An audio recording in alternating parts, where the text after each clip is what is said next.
నాకంటే పెద్దవాళ్ళందరూ కూడా అనేక సలహాలు సూచనలు చేయడం జరిగింది.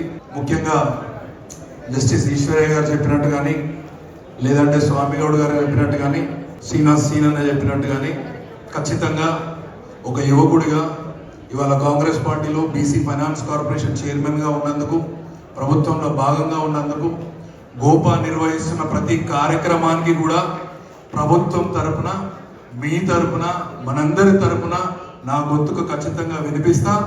తప్పకుండా మన సమస్యల కోసము, మన కులం కోసము ఏదైనా అవకాశం ఉన్నప్పుడు ప్రభుత్వంతో పోరాడైనా సరే ఆ హక్కులను సాధించుకునే దాంట్లో మీ బిడ్డగా నేను కూడా మీ అందరికీ అండగా ముందు ఉంటానని చెప్పి మరొకసారి మీ అందరికీ తెలియజేసుకుంటూ, పెద్దలందరూ అన్ని విషయాలు చెప్పారు కాబట్టి ఎంతో గొప్ప ప్రణాళికతోటి నేను ఇప్పుడే వచ్చేటప్పుడు గోపా యొక్క భవిష్యత్ ప్రణాళికలన్నీ చదువుకుంటూ వచ్చినాను.